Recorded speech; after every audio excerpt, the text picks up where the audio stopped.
Merci de nous préférer sur BB24. Bienvenue au 12h45. Voici le sommaire.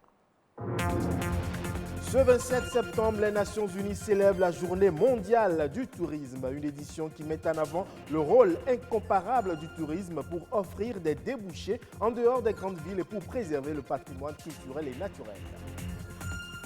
No Piden, la matinale de votre chaîne préférée BB24, célèbre demain son 100e numéro. En prélude aux festivités, les animateurs ainsi que les journalistes et responsables de la chaîne ont initié une marche sportive. Enfin, un livre de poche fait son entrée sur le marché littéraire béninois. Sa particularité, ce sont les figures de style. Le chef-d'œuvre est d'un francophile dévoué. Il s'appelle Patrick Jossou.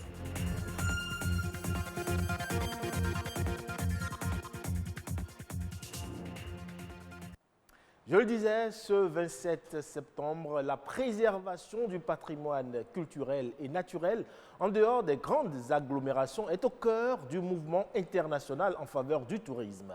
Avec la crise du coronavirus, les Nations Unies estiment que le tourisme est un moteur de la reprise pour l'après-Covid par une majorité de pays. Mais il doit s'agir d'un tourisme raisonné et durable qui préserve le patrimoine naturel et culturel. Plus de détails avec Patrick Adjagodjou. Le tourisme, c'est voyager pour son plaisir hors de ses lieux de vie habituels et d'y résider de façon temporaire.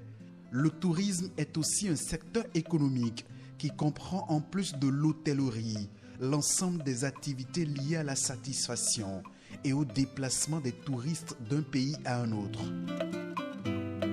Ce 27 septembre, le tourisme est à l'honneur.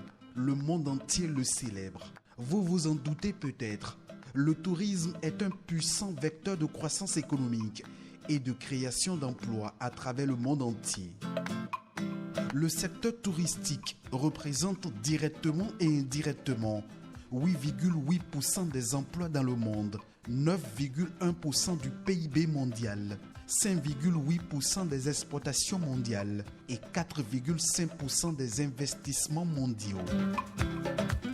Mais aujourd'hui, le tourisme fait partie des secteurs les plus touchés par la crise sanitaire liée à la Covid-19.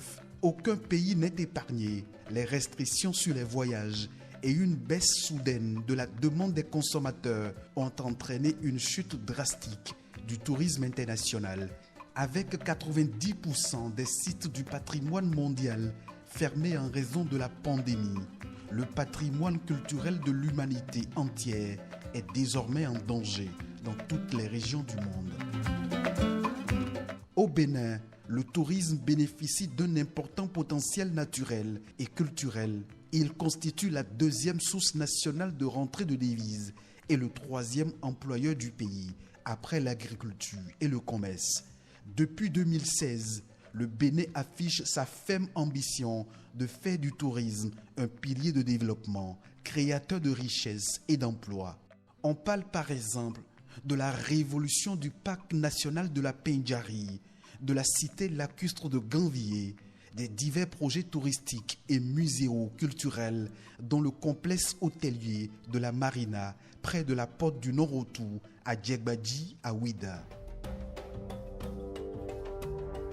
De gigantesques projets touristiques pour révéler le Bénin au tourisme international.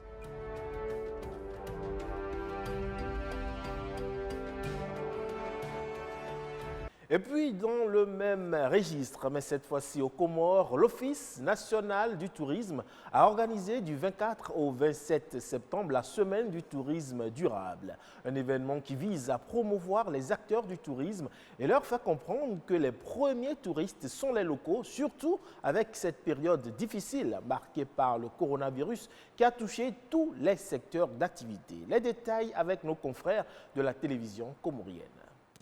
Faire la promotion du tourisme aux Comores, tel est l'objectif que se fixe la Direction nationale du tourisme en partenariat avec le cadre intégré renforcé.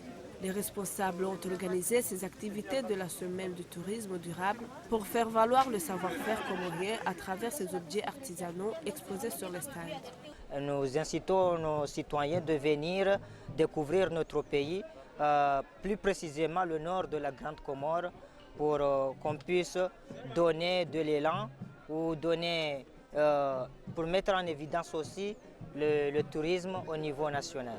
On a beaucoup de difficultés liées déjà aux taxes imposées sur notre secteur et aussi comme socle du développement du pays, on devrait avoir des facilités pour au moins développer le tourisme national. Déjà, nous, on avait fermé nos agences durant 6 mois. On n'a pas travaillé. On a demandé à l'État de suspendre les taxes patentes ou TPU de cette année pour que nous puissions faire une reprise normale. Les agences comoriennes ont des ambitions de représenter des vols pour ouvrir davantage le secteur du tourisme aux Comores. Pour le ministre en charge du tourisme, des projets sont en cours pour améliorer le secteur qui constitue un des principaux leviers de développement du pays. Le tourisme, c'est un projet phare. Donc, on a compris qu'avec le tourisme, le pays peut aller très loin. Il est vrai que maintenant nous vivons une période particulière liée à la Covid-19, mais cela ne va pas nous faire baisser les bras. Pour attirer des touristes, il faut avoir des structures d'accueil, donc des hôtels. Et le projet et le programme sont là. Et très bientôt, certainement, on annoncera des bonnes nouvelles pour le pays. Et aujourd'hui, c'est très intéressant d'avoir vu que beaucoup de jeunes qui se sont présentés là ont des produits à vendre. Des produits à vendre d'abord aux Comoriens, parce qu'il faut que nous nous intéressions à notre art, à notre artisanat, à notre culture. Et ça a été représenté là, y compris à notre agriculture, manière de manger, à notre histoire, ça s'est été présenté là, mais aussi pour les étrangers. Aux Comores, les jeunes porteurs du projet dans le domaine du tourisme ne manquent pas. Ce sont les moyens d'accompagnement qui font souvent défaut. La Journée internationale du tourisme, qui sera célébrée ce dimanche 27 septembre, pourrait faire naître de l'espoir pour cette jeunesse qui veut entreprendre. Rappelons également que le tourisme figure dans les projets phares du plan Comores émergent. Retour au Bénin pour dire que demain, lundi 28 septembre, ce sera le 100e numéro de Nopiden, la matinale de BB24, la deuxième chaîne de télévision du service public audiovisuel. Une émission de divertissement consacrée à l'analyse des faits de société. En prélude donc à cette célébration, animateurs, journalistes et responsables de BB24 ont participé hier à une marche sportive initiée à l'occasion. Bernard Djogbe et Daniel Sousa y ont aussi participé. On bouge, devant, let's go. Et le top est donné pour les festivités entrant dans le cadre du 100e numéro de l'émission Nopiden de Benebus DS24, BB24. Une marche sous la direction d'un coach sportif. Tout au long du trajet, des séries d'exercices d'équilibre pour relâcher le corps. Nopiden, ça veut dire bonjour en langue fulfulde, qu'on appelle communément la langue Peul. Et ils répondent c'est Jam. C'est pour célébrer ce 100e numéro-là avec solennité et lui donner un peu plus de visibilité que nous avons, avec le soutien des autorités de l'ORTB, décidé d'organiser cette marche-là pour nous faire mieux connaître, pour donner plus de visibilité à l'émission Nopiden. Après plus de 3 km de jogging, cap est mis dans ce centre de gym Sizawiho. Ici, les agents de BB24, de l'ORTB et les participants font des exercices d'étirement pour éviter de probables courbatures ou déchirures dues à la marche. Une initiative pareille est à réitérer pour le bien de tous parce que nous en avons besoin. Pour une meilleure performance au boulot, nous avons besoin d'avoir un bien-être, un corps sain, un corps en bonne santé. C'est important. Si mensuellement on peut avoir une activité pareille, ce n'est que pour le bien de tous. Ça nous permet, nous qui sommes toujours soit à moto ou en voiture, de nous mettre en exercice physique pour bouger un peu nos muscles afin que nous retrouvions la pleine forme, la pleine santé pour être prêts à travailler avec beaucoup d'efficacité. Aujourd'hui, j'ai été très contente d'avoir eu l'occasion de enfin me mettre à une décision que j'ai toujours reportée. Et maintenant que c'est parti, je crois que je vais garder le même rythme. Le sport aujourd'hui est une question de santé publique. C'est vrai que la plupart d'entre nous, on n'a pas le temps de s'y mettre ou on trouve des prétextes pour ne pas s'y mettre puisqu'on l'a pratiqué il y a un moment. Personnellement, je l'ai pratiqué, ça fait quelques années. Une communication sur l'émancipation de la gente féminine est venue mettre un terme à cette matinée sportive. Animateurs et journalistes de Nopiden donnent rendez-vous aux téléspectateurs demain, lundi 28 septembre 2020, pour le numéro 100 de l'heure matinale. Un moment inoubliable de télévision en perspective.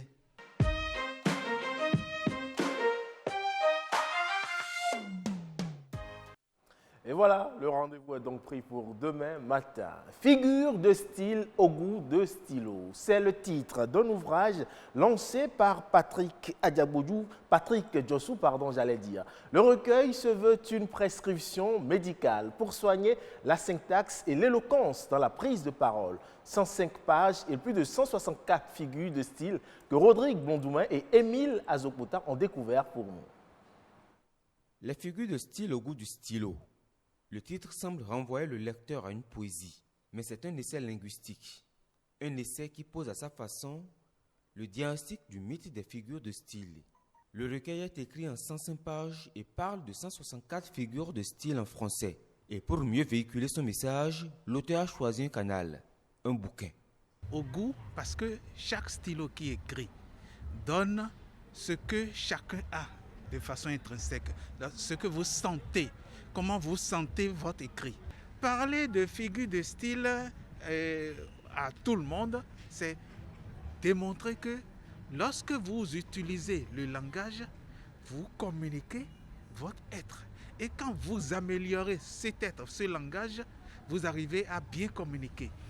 Il y a un certain vide d'ouvrages didactiques en la matière au Bénin. Donc, je salue la parution de cet ouvrage et j'en ai besoin aussi pour les jeunes filles auprès desquelles je fais la promotion de la littérature. Donc, vous comprenez que j'achète quelques exemplaires de cet ouvrage.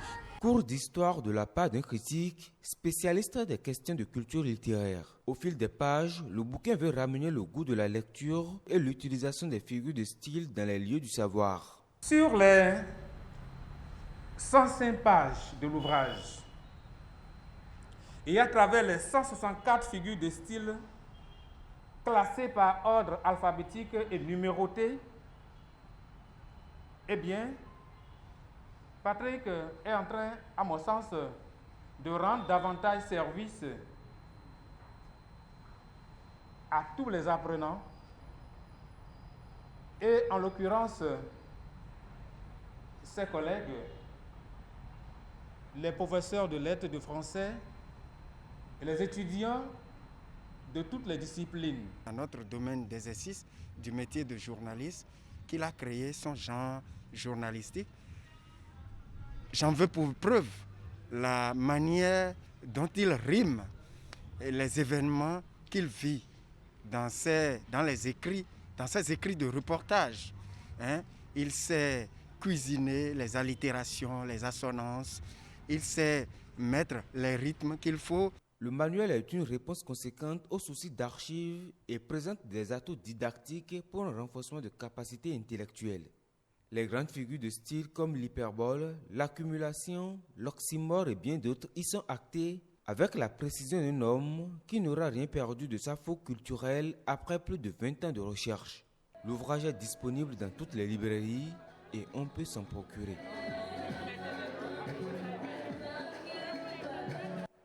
Et ce sera tout pour ce 12h45 que vous pouvez retrouver sur le site de l'ORTB, www.ortb.bj. Portez-vous bien et à la prochaine.